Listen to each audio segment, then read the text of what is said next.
Okay. Welcome to the AJS, to the Nico will talk about alpha-driven study on this lesson using spectral difference scheme. Thank you very much for having me with me. I expected that I introduced myself, but okay, I appreciate that. Today I will talk about agently work. Sorry if there will be some lag at some point, but our tools are at this one. Today I will talk about my first work in collaboration with Nicola Clinco and John Vitirozza. It is entitled, yes, it is a study with machine learning and machine learning applied to fluid mechanics, in particular to Large-Eddy Simulation approach. Well, Che bello, fantastico. E prova metti il mouse sul... Okay. So the presentation will be scheduled as follow. I will introduce briefly the motivations, a brief overview of computational fluid dynamics and the role of machine learning in CFD. They are in problems on the slide, so maybe it's better. Where is Zoom? Sono per la condivisione. No, guarda. Sorry.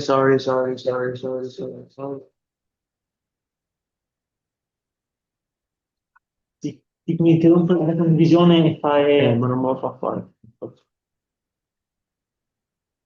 Non è che se semplicemente duplichi lo schermo... Allora,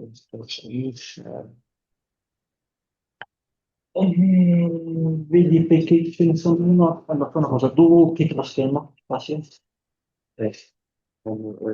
stoppa, duplica lo schermo. Questo qua. Settings, esattamente. Fai mirror, apri. Keep changes, e adesso quando si duplica lo schermo si dovrebbe vedere. Ok, infatti, mo io vedo, perfetto. Perfetto. Okay. Can you see the slides online?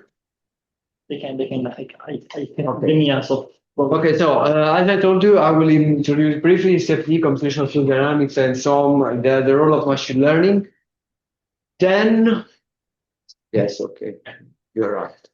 Then I will introduce the specification that I use in the work. I will introduce briefly this continuous spectral learning method. Then we'll see a little bit of turbulence modeling, in particular the context of Large-Eddy simulation. And then we'll see the core of the work, that is, I will introduce the concept of a data-driven filter and some a priori results. Okay, so the results that we obtain from the training, and a posteriori result. So how can we incorporate our model in the CFD solver itself? Good. I think that all of the people, almost all of the people in this room, agree with me that CFD is really important nowadays. And yes, because since it has many applications, it is used because it is cost effective. You can do, basically, you can explore, investigate your quantity of interest without doing a real experiment in CFD. It is flexible. You can run your simulation when you are, for example, at home, provided that you have internet connection. Okay. And indeed, there are many applications. I will recall aeronautics, sorry for Zoom here, aeronautics, environmental flow, biomedical applications, and so on. It is so important that the NASA has created a sort of document in which it is discussed a sort of path that the fluid dynamicists should try to follow. So a series of goals that we should try to address before the 2030. I would like just to remark that we are a little bit far away from the goals, but okay, it is the process, I think. The real problem is that computational fluid dynamics requires turbulence modeling, is so complicated. And indeed, there are many approaches, many. At least the most common approaches can be custom into three types. The first one, the first modeling approach is the direct numerical simulation. You basically capture every single scale in your domain. You are capable to trigger basically all the spectrum, okay? All the spatial scales. Then on the other side, there is the Reynolds average and Navier-Stokes equation, in which you basically model every portion of the spectrum, and you are able to simulate only an average, okay, only the first wave number, let's say. And in the middle, there is the Large-Eddy simulation, in which you are able to simulate the scales up to a certain cutoff, while the rest of the spectrum is modeled by a so-called sub-scale model. Now, I would like to spend just a word about the role of machine learning in computational fluid dynamics, because nowadays it is the machine learning has, let's say, it is playing a really important role in computational fluid dynamics. This is due to the fact that there are many datasets available online, for example, or also because the HPC has grown a lot during the past decade. And indeed, machine learning is used in CFD in, let's say, in two big branches. The first branch is to improve theoretical models. Okay, you start from your baseline model, and then you use the data to, let's say, enhance your model. You can play with uncertainty quantification, improve generalization of the model, and so on. On the other side, you can use machine learning, for example, improving numerical methods, so accelerating numerical solvers, or the creation of models based on the numerics itself. Okay, there are these two words in which there is an overview if you are interested. Okay, and now I will go in the methodology, okay, methodology of the work.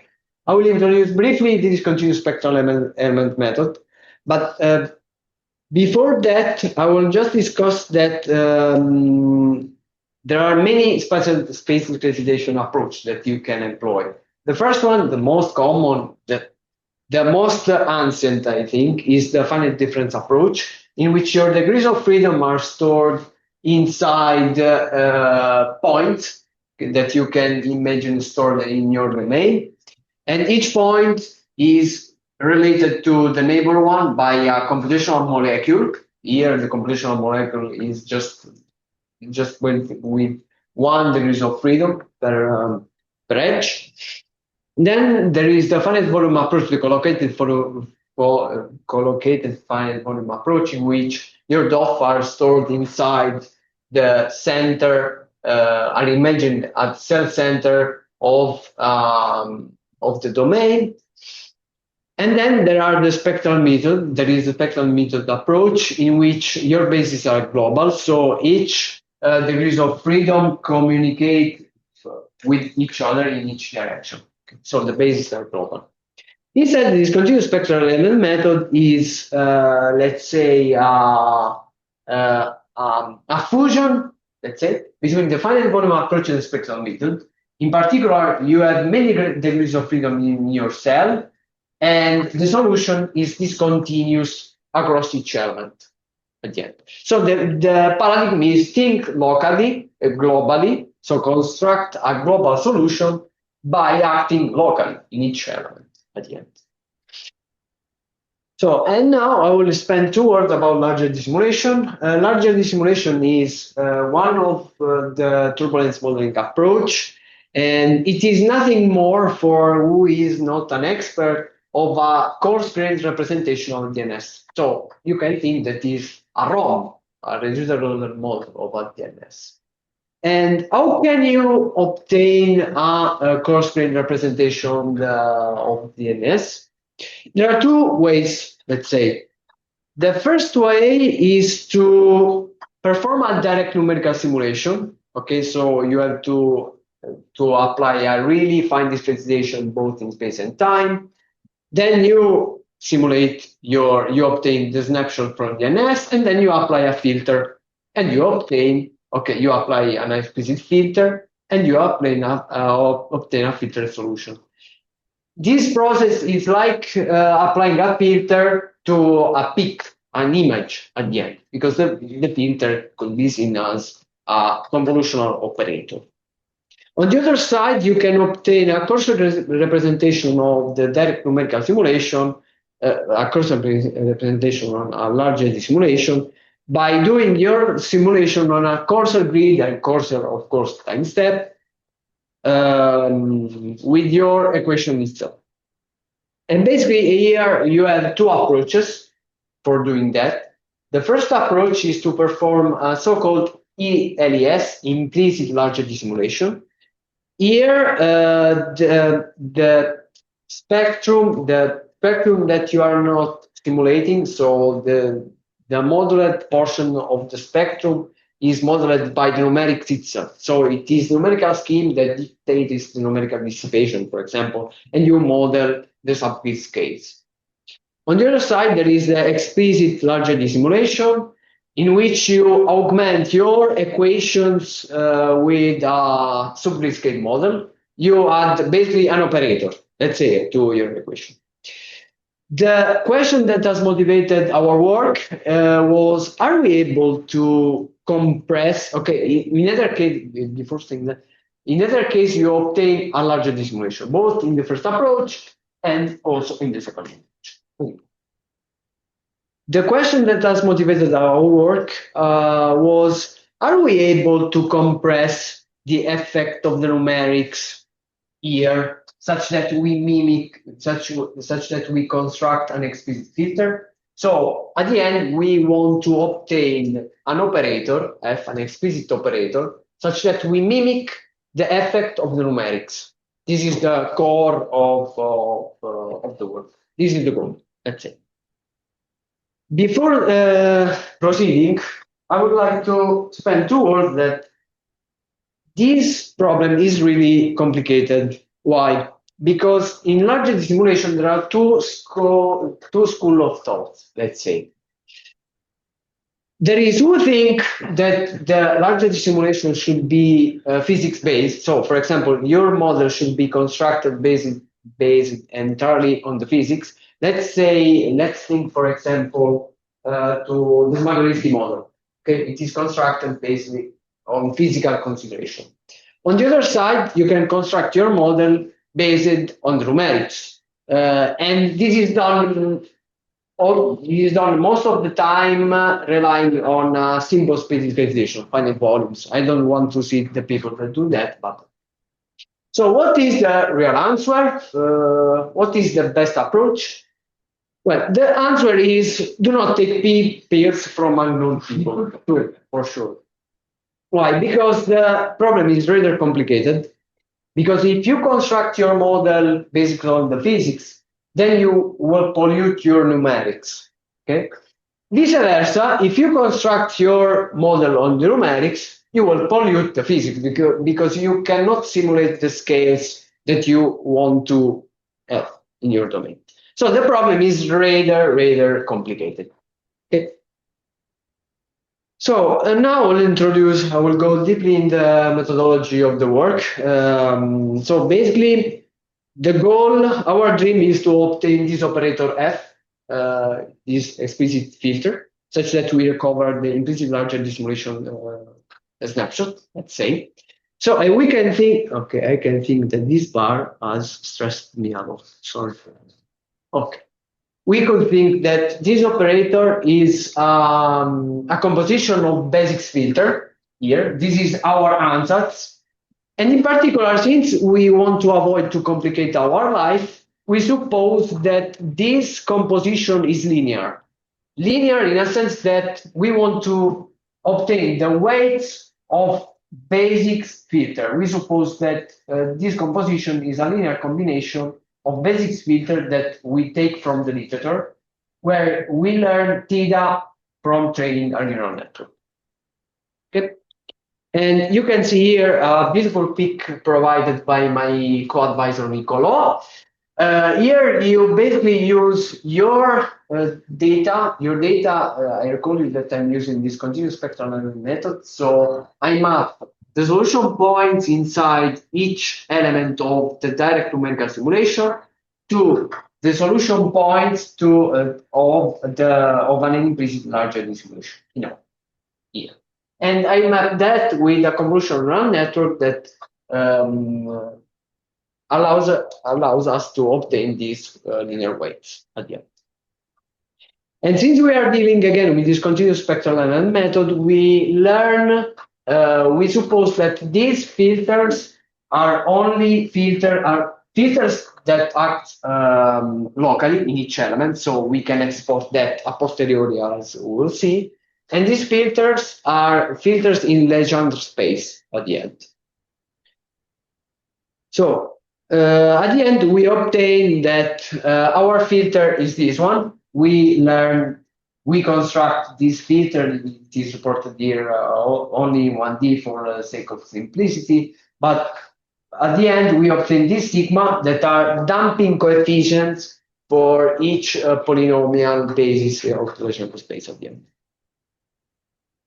Okay, now I would like to spend just some words about the test case that we have adopted, the Taylor-Green Vortex turbulence test case that is well adopted in numerical methods in ILES FD for assessing numerical method. You can see here that low polynomial order are more dissipative with respect to high order. Okay, this is confirmed by several quantity of interest. Let's think, for example, numerical dissipation, or, for example, viscous dissipation here. High polynomial orders are capable to solve more with respect to orders. Of course, the results change based on the Reynolds number, and yes, we fix the Reynolds number to the canonical value of 1,600. Okay, regarding the data, suppose that we want to train our model. Okay, we have the DNS snapshot, and then we try to train on standard snapshot of an implicit Large-Eddy simulation offline. So we generate the DNS snapshot. This is the first methodology that we tried. We have the DNS snapshot, generate the snapshot with DNS, and then we generate the snapshot at the same time step of an implicit Large-Eddy simulation. And then during the training, we do this map. Okay, we divide the data set in batch, and then we train. If we do that, the things don't work well. Yes, at least this is what we have discovered. Why? Because we don't take in account of the accumulation error that it is really crucial in the Large-Eddy simulation context, because there are many studies. Okay, the most important are these two. Sorry for the bar again. These two studies in which it was discussed that the numerical errors can accumulate over time and can pollute completely the modeling, your model that you have in your simulation. So at the end, with this approach, we are constructing a model that is polluted by the accumulation of errors, and we want to avoid that. So we adopt another strategy that is, first of all, okay, we need the DNS. Okay, we perform the DNS with the snapshot and so on. Then, okay, I reported the implicit Large-Eddy simulation, but just to tell you that this trajectory is completely different, and we don't use the data of the implicit Large-Eddy simulation itself. Instead, we start from each DNS snapshot and integrate in time for a certain time window of a certain length, and then we match the snapshot at the end of the time integration with the DNS, and we do that for several times, let's say time instances, and then we map the DNS to the snapshot at the end of the integration here. In this way, we can, let's say, decrease the impact of the accumulation error somehow, inhibit somehow. Okay, this is called the restarted the implicit Large-Eddy simulation. And indeed, if you look the behavior of last function, if you do this trick, is sorry for the peak. We have studied what happened for various different time windows. For example, okay, for delta t equal to 1, delta t equal for 3 different time windows at the end. And you can see here that the loss function increases as the time window used for the restart simulation increases. Of course, because the data becomes different, and because also because the accumulation error accumulates, and you can imagine that pollutes everything. And the same could be observed for the correlations of the velocity between the predicted velocity, the velocity of the implicit Large-Eddy simulation that we want to match, and the filtered with the data driven. You can see here that as delta t increases, for example, the correlation decreases as expected. Of course. So the summary is that larger time windows for starting simulation are responsible for an higher loss and a lower correlation again. And now I will show you the results, your numerical results. It is a little bit technical, but let's do that. For the smallest time window, this is the kinetic energy spectrum of the implicit Large-Eddy simulation that we would like to match. Okay, so we take we perform our simulation with the restarting implicit Large-Eddy simulation for various polynomial orders. In black, there is the spectrum of the direct numerical simulation here. Of course, lower polynomial orders are more dissipative, so the spectrum is located below.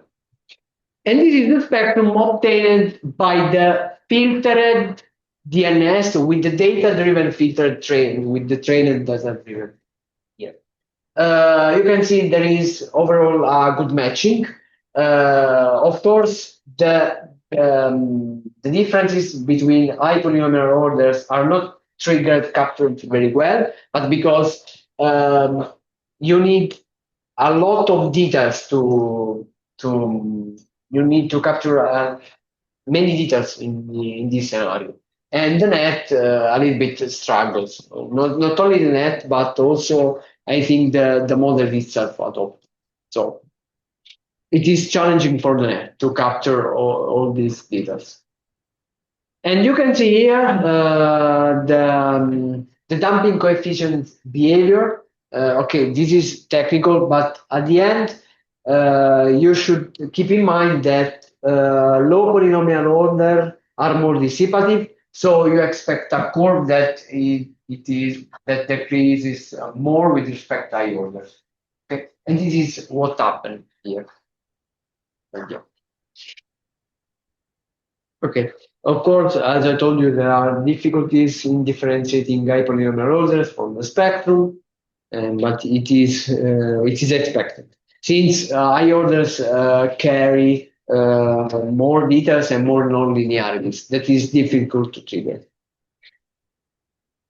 Okay, now I will show also the kernel, again, the technical data, the kernel in the Fourier space. That is another way to quantify how much a filter dumps the solution in locally, let's say. So in this continuous spectral element method, we have many solution points inside each element, and let's say the kernel varies depending on the position of the solution points inside each element, let's say. But for who is not an expert, the kernel should be should decrease for low order with respect to high order at the end. Because it means that low orders are again more dissipative with respect to high orders. And indeed, you can see here that the kernel for all the solution points that we have in our domain, both for the external, for the middle one, and for the internal, is such that low polynomial orders have a kernel which is lower with respect to high order at the end. Okay, this is confirmed by all the code, by observing carefully all the code. And now I'll see. Just to show you. Yes, we have trained this filter. We have constructed this map. And how can we use in a real CFD solver? Good. So the objective, what we have done is using the data for training. Okay, we have trained, we have obtained this operator, and then we want to put this operator, we want to construct a model with this operator, and then plug play and see what happened at the end.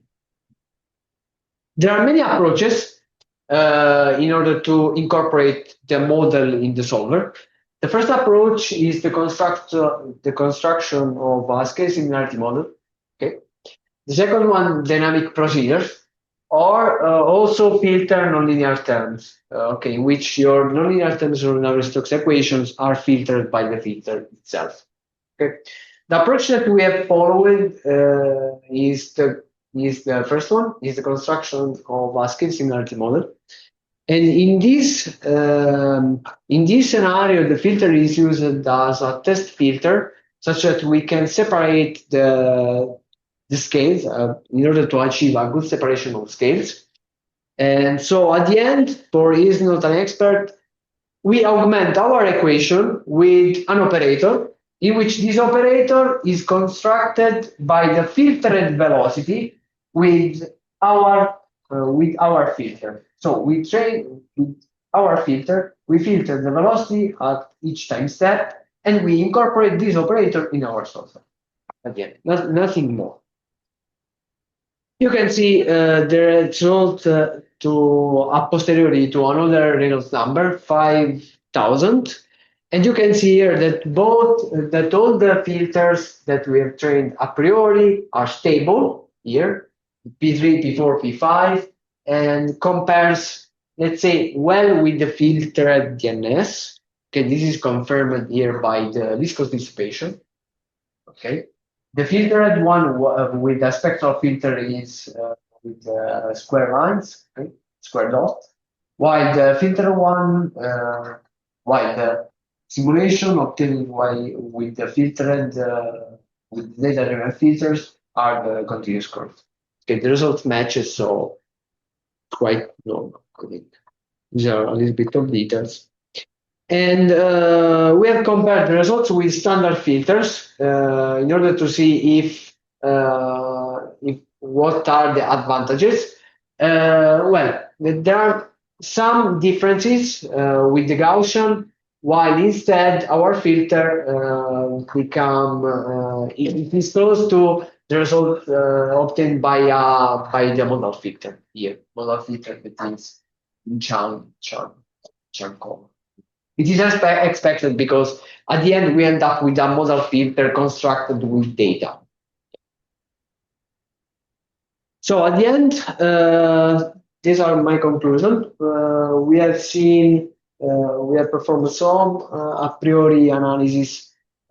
So we have constructed our filters, and the filters match with the a priori analysis that, in a sense, that confirms that high order are able to solve more scales with respect to low orders, and this is perfectly perfect. Let's say it is reproduced by the results that we have shown.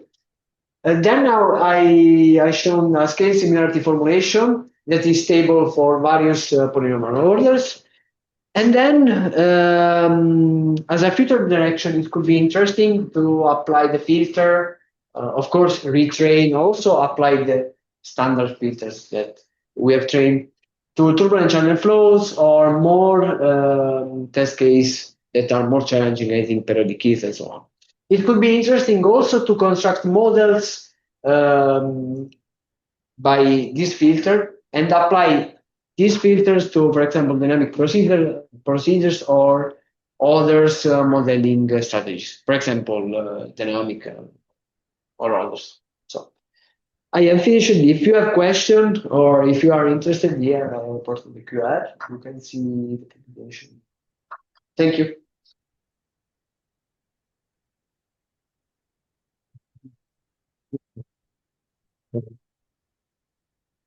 Okay, are there any questions, son?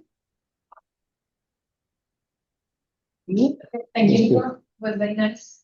I have a question maybe on the last point that you pointed out in the conclusion, just the application to dynamic procedures. I didn't understand what you mean, but I had a question regarding, okay, and I don't know anything basically about the topic, but you have a filter that somehow is data-driven and connects the physics to connects the accurate numerical results to some other numerical results that you can have. And then I'm thinking, okay, the filter is time dependent, right?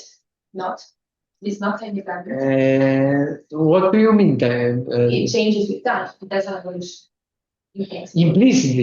Implicitly. Yeah, it is So not depending on the data. constant in time, the filter. Depending on the data, it changes the outcome. Indeed. So you can have a dependence in time. And I was curious if someone or you can derive like a dynamics for the filter based on the physics of the problem. Or if this approach can help in this direction.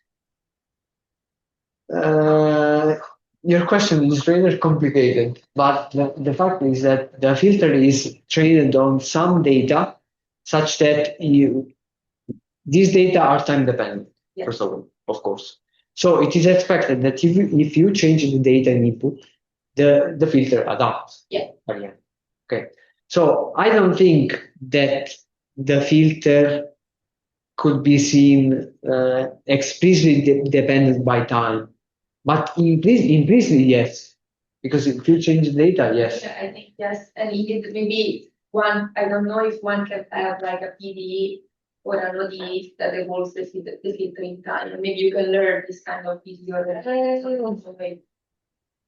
It's basically what you are saying. It is correct because the filter in general should be not only a function of space as it is commonly done, but it is an operator that should be time and space dependent. But we have used only snapshot in time, divided in time. Yeah. So it should be correct, but I don't think that we are able to derive an evolution for the filter. Yeah, it's not straightforward to have the evolution for the filter given the evolution of the snapshots. No. It's crazy. I think it's crazy, something like that. But it could be interesting. Maybe if you are interested, if you have some ideas. I don't know about the topic. Okay. I should see the equation. Okay. Yeah, so this a posteriori analysis means you are applying those filters now completely outside your training regime. Yeah. So, in the simulation, in the solver itself. So outside means in the higher Reynolds number. Yes, because I trained to 1,600 and I applied to 5,000. In reality, I applied also the filter here. But completely geometry is also changed. Yes, there is the turbulent channel flow test case. Okay, so you trained on a Taylor vortex and then you. Yes, and it works. Of course, it is coupled with, let's say, a subgrid scale model for turbulent channel flow. So let me discuss the model for. Applied means you trained on the same geometry or. Trained on Taylor vortex and then applied here outside. And Yes, of course, here the mesh is fine enough to do that. No, that's fine, but you did not use any of the information of this, right? Outside. I think that's the correct. But I think that it could work simply because what you are doing is an optimization somehow. Because you constrain the shape of your filter to be modal. Okay, so it cannot blow up. It can blow up, but depending on your data, if you train well, nothing can happen. Yeah, So because nothing I'm of asking crazy. the same classic question. How can you apply when no DNS data can be obtained? Yes, of course.